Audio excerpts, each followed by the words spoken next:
शब्द, शब्द जो हम शब्द बोल रहे हैं और निशब्द जब हम मौन हो जाते हैं, तो ये जो जीवन है एक यात्रा है शब्द से निशब्द की। वैसे अगर देखा जाए तो निशब्द से शब्द और फिर शब्द से निशब्द की यात्रा है। वो बहुत लंबा हो जाता था, तो इसलिए मैंने आगे वाला पोर्शन नहीं लिखा। क्योंकि जब एक आत्मा धरती पर आने की योजना बनाती है और एक गर्भ को चुनती है कि मुझे इस घर में इस माता पिता के पास इस सब सबक सीखने जाना है, जब वो आत्मा धरती पर आने की योजना बनाती है और गर्भ में प्रवेश करती है, तो उसके पास कोई शब्द नहीं होते, वो निशब्द ही होती है। और फिर वो जब धरती पर आती है, जन्म लेती है, तो कुछ समय तक भी उसके पास कोई शब्द नहीं होते। बच्चे के पास क्या शब्द है? कोई शब्द नहीं है। उससे बस भूख लगेगी, रोएगा, उसे कोई भी डिस्कम्फर्ट होगा, रोएगा, उसके पास और कोई शब्द है ही नहीं। और फिर जब वो बोलना शुरू करता है, शब्दों के जाल में इतना उलझता जाता है, उलझता जाता है, उलझता जाता है कि निशब्द कैसे होना है, मौन कब होना है, वो भूल ही जाता है। और फिर वो सारा जिंदगी शब्दों के जाल में ही उलझा रहता है। और जब हम ध्यान में या किसी ऐसी जगह आते हैं, अध्यात्म की यात्रा में चलते हैं, तब हमें धीरे धीरे समझ आती है कि इतने शब्दों की जरूरत नहीं है, हमें मौन भी रहना है, निशब्द भी रहना है। तो आज उसी के बारे में हम बात करेंगे कि इस जो ब्रह्मांड की उत्पत्ति हुई है वो शब्द से हुई है। सभी धर्म ग्रंथ इस बात पर सहमत हैं कि ब्रह्मांड की उत्पत्ति एक शब्द से हुई है, जिसे अगर हमारे हिंदू ग्रंथों में कहा जाए तो ओम कहा जाता है। ओम से उत्पत्ति हुई है। सारी ध्वनियों को अगर मिला दिया जाए तो एक ध्वनि बनती है ओम, और उसी को अनहद नाद भी कहा गया है। वो ब्रह्मांड की ध्वनि है। और जब कोई अपने भीतर उतरता है तो वो उस ध्वनि को सुनता है, ब्रह्मांड की ध्वनि को सुनता है। तो ये सृष्टि का जो मूल है, जो उद्गम स्रोत है, जो उत्पत्ति हुई है इस सृष्टि की पूरी, वो एक शब्द से हुई है। और मनुष्यता का जितना विकास हुआ है वो भी शब्द से ही हुआ है। अब जब अगर किसी के पास, अगर हम जैसे पशु हैं, पक्षी हैं, उनके पास आवाज तो है, वो बोल तो सकते हैं, मतलब वो आवाज तो निकाल सकते हैं मुंह से, लेकिन उनके पास शब्द नहीं है। मनुष्य के पास शब्द है, और ये जो शब्द है इसी के कारण मनुष्य की प्रगति है। क्योंकि अगर शब्द ना हो, मनुष्य ने हर चीज को नाम दिया है, हर चीज का एक नाम है, और शब्दों से ही मनुष्य का इतना आज तक विकास हुआ है। अगर मनुष्य के पास शब्द ना हो तो मनुष्य का विकास नहीं रुक जाएगा। पशु जगत का विकास वही रुका हुआ है क्योंकि उनके पास शब्द नहीं है। और कोई ऐसा कहा जाता है, जो विज्ञान ये बात सिद्ध करता है कि अंधा व्यक्ति हो जिससे कुछ दिखाई नहीं देता, वो लाइफ में, जीवन में बहुत तरक्की कर जाता है, क्योंकि वो बोल सकता है, वो अपनी बात कर सकता है, वो अपने भाव को व्यक्त कर सकता है। और हम देखते हैं कि अंधे जो, जिनकी आंखें नहीं होती हैं, वो बहुत बड़े बड़े संगीतकार बन जाते हैं। और बहुत सारे आजकल पढ़ाई लिखाई भी कर लेते हैं, उनकी लिपि होती है और बहुत तरक्की कर लेते हैं। लेकिन जो गूंगा व्यक्ति होता है उसके पास कुछ बाहर की दुनिया से संपर्क बनाने के लिए कोई शब्द नहीं है। वो अपने अंदर ही अंदर घुटता रहता है। इसीलिए कहते हैं कि जो गूंगे की भाषा है ना, वो गूंगा ही समझ सकता है। तो उसका कोई विकास नहीं होता, वो रुक जाता है। इसी तरह ये जो शब्द है ये मनुष्य के विकास में सहायक है, इन्हीं से मनुष्य का विकास हुआ है। लेकिन जब आत्मा गर्भ में प्रवेश करती है तो उसके पास उस समय कोई शब्द नहीं होते। वो केवल एनर्जी को जानती है, वाइब्रेशन को जानती है। और माँ के गर्भ में बच्चा उल्टा लटका रहता है, जहां वो सांस भी नहीं ले सकता है। इतनी कठिन परिस्थितियों में 9 महीने तक वो रहता है। और उस अवस्था में ये उसका जो ध्यान है, जो उसके अंदर की जो ऊर्जा है, वो ईश्वर के चरणों में, परमात्मा के चरणों में लगी रहती है। और ऐसा कहा गया, ऐसा लिखा हुआ है ग्रंथों में कि वो हर समय ईश्वर के आगे प्रार्थना करता है कि एक बार मुझे इस कठिन परिस्थितियों से बाहर निकाल, और मैं हमेशा तुझे याद रखूंगा। और उस समय पानी के अंदर इतनी गंदगी में रहने के बावजूद भी जब वो अपनी सांस भी नहीं ले पा रहा है, वो जीवित रहता है। कैसे जीवित रहता है? क्योंकि उसका जो क्या कहना चाहिए, उसकी जो लिव, जिसे पंजाबी में तो लिव कहते हैं, उसका जो ध्यान है वो कहीं भी नहीं है, ईश्वर के चरणों में लगा हुआ है। अब उस बच्चे को ये भी नहीं पता है कि मैं हिंदू हूँ, मैं मुसलमान हूँ, मैं सिख हूँ, मुझे राम का नाम लेना है, अल्लाह का नाम लेना है, वाहिगुरु, उसे कुछ नहीं पता। शब्द है ही नहीं उसके पास। वो वाइब्रेशन को जानता है, एनर्जी को जानता है, और वाइब्रेशन के लेवल पे ये जो तरंगे हैं ऊर्जा की, ऊर्जा के तरंगों के माध्यम से वो उस परम सत्ता से, एनर्जी के परम सोर्स से वो जुड़ा रहता है, और वहीं से उसको ऊर्जा मिलती है और उसका विकास होता है। उसके पास कोई शब्द नहीं है, वो कुछ नहीं जानता है बाहर के संसार को, लेकिन ऊर्जा को और वाइब्रेशन को जानता है। और इतने अंधकार में एक नव निर्माण होता है। जब भी कोई नया निर्माण होता है, कोई नव निर्माण होता है, वो अंधकार में ही होता है। तो उस अंधेरे में एक सृजन होता है, एक आत्मा गर्भ में प्रवेश करती है, और उसका सुंदर शरीर जो है उसका निर्माण होता है। अगर आप देखो तो कहा जाता है कि ये जो नर्क होता है ना, नर्क की अवस्था जिसे कहा जाता है, वो माँ के गर्भ में बच्चा उसी अवस्था में रहता है, अंधकार में रहता है, और इतनी कठिन परिस्थितियों में रहता है। अगर आज विज्ञान को कहा जाए ना कि आप ऐसा कुछ करके एक बच्चे को इस तरह ऐसी परिस्थितियों में रखो और वो जिंदा रहे, तो नहीं रह सकता है। लेकिन वो ईश्वरीय सत्ता के बल पर वो वहां इतनी कठिन परिस्थितियों में भी जिंदा रहता है। अब उस स्थिति में उसके अंदर मन जो है अभी सोया हुआ है, मन अभी जागा नहीं है, उसका मन नहीं है, वो नो माइंड स्टेट में है। लेकिन जब वो गर्भ से बाहर आ जाता है और 1-1.5 साल बाद जब वो बोलना सीखता है, शब्दों को सीखना शुरू करता है, और वो जो हर एक जो शब्द है उसकी अपनी ऊर्जा है। ऐसा ही नहीं है कि हम जो मन में आए बोलते रहें, ऐसा नहीं है। हर एक शब्द की ऊर्जा है, और हर एक शब्द ब्रह्मांड में जाते हैं अपनी ऊर्जा को लेकर, और फिर कई गुना वो बढ़कर हमारे पास वापिस आ जाती है। हर एक शब्द ऊर्जा को हमारे जो मुंह से निकलते हैं, ऊर्जा को ब्रह्मांड में लेके जाते हैं, और वो शब्द कभी समाप्त नहीं होते हैं। आज विज्ञान इस बात पे खोज कर रहा है कि जितने भी अभी तक गुरु संत हुए हैं, जो उन्होंने अपने मुख से उच्चारण किए हैं शब्द, वो आज भी ब्रह्मांड में स्टोर हैं। और आज विज्ञान उस चीज की खोज कर रहा है कि कैसे उन ध्वनियों को हम किसी यंत्र के माध्यम से सुन सके, जैसा उन्होंने कहा था। और शायद किसी दिन ऐसा हो जाए कि हम जिस गुरु के शब्द सुनना चाहें, जैसे आज हम मोबाइल से जहां जिससे बात करनी होती है कर लेते हैं, कल को शायद विज्ञान इतनी तरक्की भी कर ले और प्रयास कर रहा है कि हम उन गुरुओं की वाणी को अपने कानों से सुन सके, क्योंकि वो जो भी कहा गया है वो सब इस ब्रह्मांड में वो स्टोर है, वो खत्म नहीं हुआ है। तो इसीलिए कहा जाता है कि हमें सोच कर बोलना चाहिए कि हम क्या बोल रहे हैं, क्योंकि हमारे शब्द एक रॉकेट की तरह एनर्जी को लेकर ब्रह्मांड में जाते हैं और कई गुना बढ़ाकर उसको वापस लेकर आते हैं। अब जो योगी होते हैं, अब जब बच्चा गर्भ से बाहर आता है और धीरे धीरे उसको परिवार वाले प्यार करते हैं, उसको माता पिता प्यार करते हैं, आसपास के लोग उसको प्यार करते हैं, और वो धीरे धीरे उसका वो जो ध्यान, जो वो एनर्जी लेवल पे वो सोर्स से जुड़ा हुआ था, धीरे धीरे उसका वहां से वो ध्यान हटना शुरू हो जाता है। वो बाहर के संसार में उलझना शुरू करता है, और जब जब उसे लगता है कि उसका ध्यान भंग हुआ है तो वो रोता है।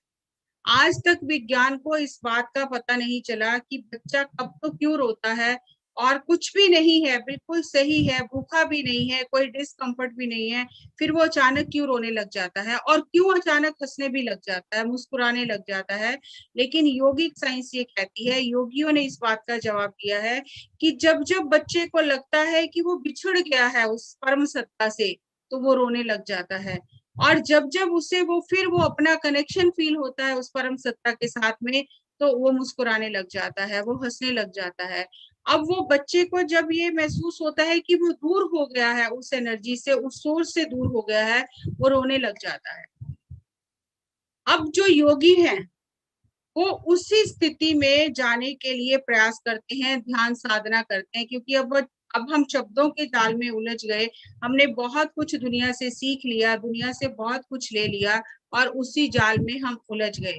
जब कोई आत्मा जागती है, साधना के मार्ग पर चलती है, और धीरे धीरे योगी जो होते हैं वो सचेतन रूप से अपने मन को शून्य करने का प्रयास करते हैं, कि जैसे पहले मन शून्य था, बचपन में मन शून्य था, गर्भ अवस्था में शून्य था, उसी शून्य स्थिति में हम पुनः पहुंच जाएं।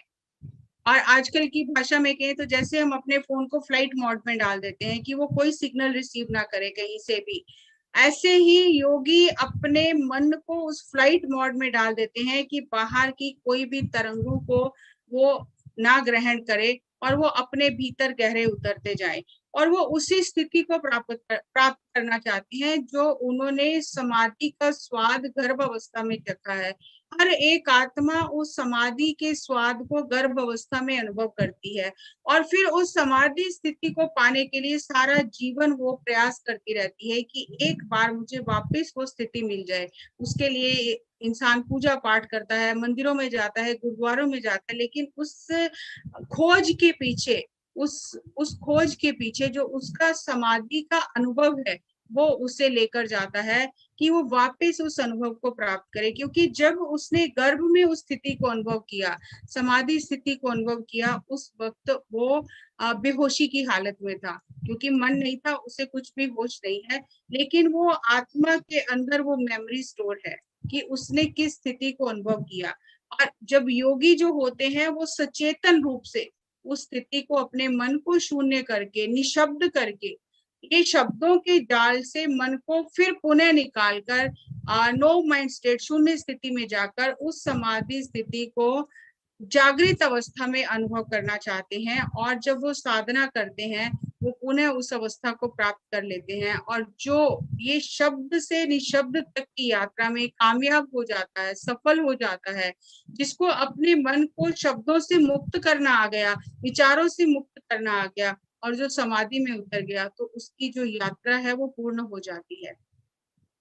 इसलिए योगी गुफाओं में जाते हैं और गुफाओं में बैठकर उनको वो वूम का, जो माँ के गर्भ का जो माहौल है, वैसा माहौल लगता है। गुफाओं की गहरी गुफाओं में जाकर वो उस स्थिति में जाकर फिर अपने मन को शून्य करते हैं, ताकि वो उस समाधि स्थिति का सचेतन अनुभव कर सके।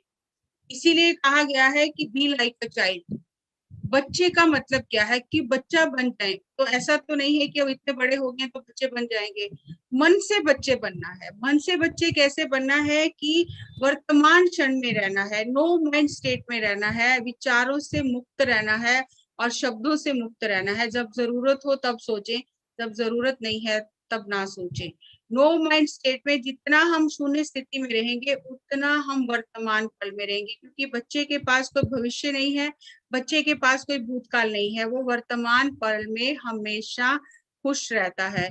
और बच्चे के अंदर उत्सुकता बहुत है, वो ब्रह्मांड की हर चीज को जानना चाहता है। अगर आपके आसपास छोटे बच्चे हों तो आप देखो उनके बहुत ही प्रश्न होते हैं, ये आसमान कैसे बना, ये पेड़ कैसे बना, ये हरा रंग कैसे है, ये लाल रंग कैसे है। वो आपके उत्तर की इंतजार ही नहीं करता, लेकिन वो कुदरत के ये सारे पसारे को देखकर, ये सब पशु पक्षियों को, इनके रंगों को देखकर, प्रकृति को देखकर वो इतना उत्तेजित होता है, उत्साहित होता है, उसके अंदर इतनी उत्सुकता होती है, इतने प्रश्न होते हैं। वो इस कुदरत के रहस्य को जानना चाहता है, लेकिन वो उत्तर की प्रतीक्षा नहीं करता कि आप उसे उत्तर दो। वो उत्तर को इकट्ठे नहीं करता, बस वो प्रश्न करता चला जाता। और उसके पास ही जो प्रश्न है,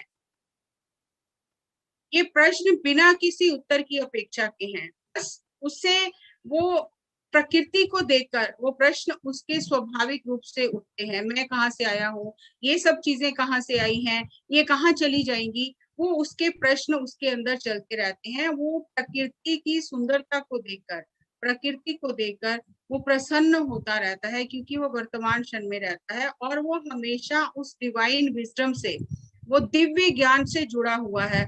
और अगर आप बच्चे से बात करोगे, बच्चे ऐसे ऐसे जवाब देते हैं जो इतने जो कहना चाहिए कि उनकी इंट्यूशन, उनकी अंत्य प्रज्ञा, उनका जो दिव्य चक्षु खुला होता है, वो ऐसे ऐसे प्रश्नों का उत्तर देते हैं कि बड़े बड़े ज्ञानी भी उनके सामने नतमस्तक हो जाते हैं। इतना उनके अंदर ज्ञान भरा होता है। इसीलिए कहते हैं कि अगर आपको कुछ जीवन में सीखना है तो आप बच्चे से सीखिए, क्योंकि बच्चा हर पल हमें कुछ ना कुछ सिखाता रहता है। हमें लगता है वो बच्चा छोटा, उसे क्या पता है, तो हम सीखने की स्थिति में नहीं होते। लेकिन अगर हम सीखने की स्थिति में हो तो हम बच्चों से बहुत कुछ सीख सकते हैं, बच्चों से हम बहुत ज्ञान प्राप्त कर सकते हैं, क्योंकि वो अभी भी सोर्स से जुड़े हुए हैं। 5 साल तक हम बच्चों को कहते हैं ये भगवान का रूप है।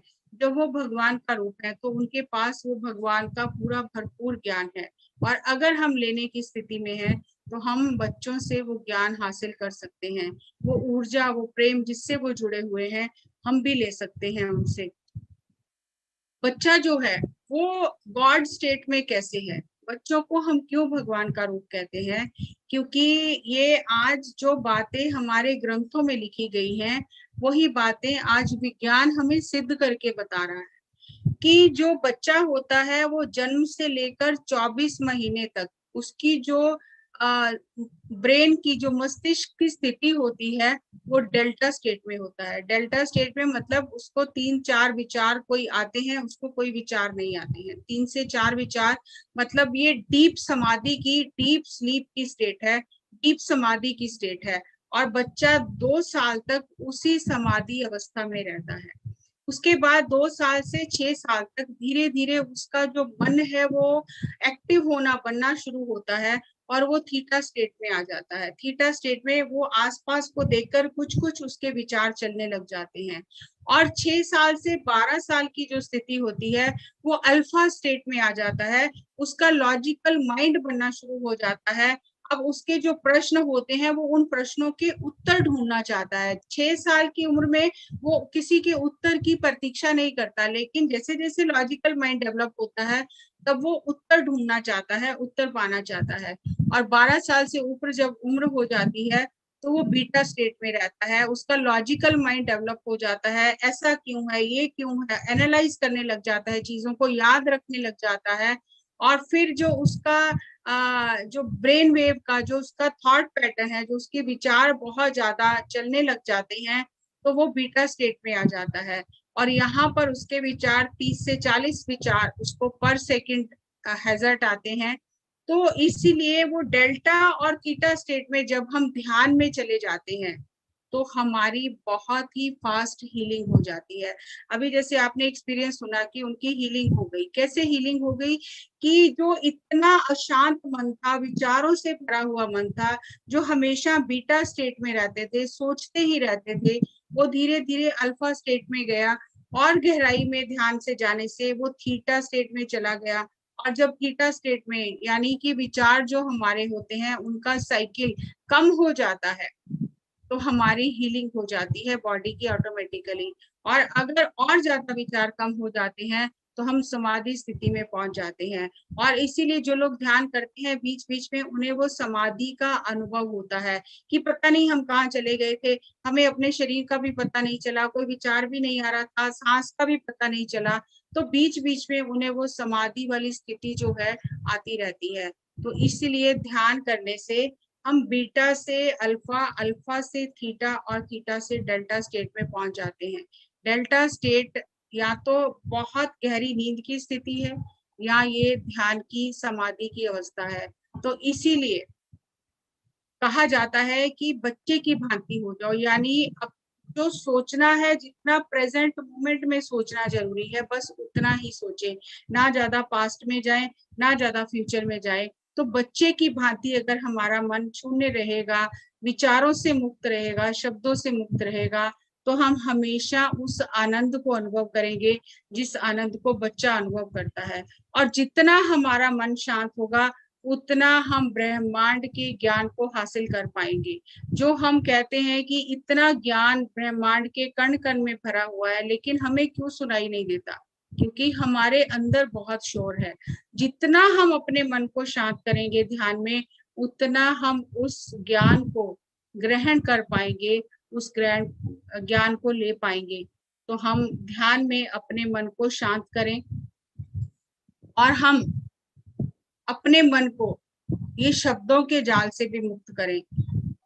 हर समय बोलते रहना, हर समय बात करते रहना, उससे हमारी ऊर्जा नष्ट होती है। और आपने देखा होगा कि जब कोई व्यक्ति शरीर छोड़ता है तो उसकी आवाज चली जाती है, पहले की जबान खिंच जाती है, आवाज चली जाती है, क्योंकि ईश्वर ये उसको मैसेज देता है, ये संदेश देता है कि तू निशब्द आया था, शब्दों को कहाँ साथ लेके जा रहा है, शब्द तो यही छोड़ने पड़ेंगे। तो उससे मृत्यु से पहले ही निशब्द कर दिया जाता है। तो अगर हम अपने चेतन अवस्था में जागते हुए अपने आप को इस तरह से तैयार करें कि हम जब जरूरत हो तब शब्दों का इस्तेमाल करें, और जब जरूरत नहीं है तब हम निशब्द भी रहें। तो ये शब्द से जो निशब्द की यात्रा है, हम निशब्द ही आए थे और हमें निशब्द ही वापस जाना है। जब हम आए थे हमारा कोई धर्म नहीं था, और जब हम शरीर को छोड़कर जाएंगे ये सब धर्म यही रह जाएंगे, आत्मा चली जाएगी और आत्मा निशब्द ही जाएगी। तो हम ये शब्द से निशब्द तक की जो यात्रा है इसको समझें और अपने आप को समय समय पर मौन रहकर, मौन का अभ्यास करके निशब्द करने का अभ्यास करते रहे, ताकि हमारी ऊर्जा सही जगह लगे, हमारा मन शांत हो और हम जो दिव्य ज्ञान हमारे चारों तरफ बिखरा हुआ है, चारों तरफ हमारे जो ज्ञान है, हम मन को शांत करके उस ज्ञान को ग्रहण करें। और ध्यान हमें उस ज्ञान को ग्रहण करने योग्य बनाता है।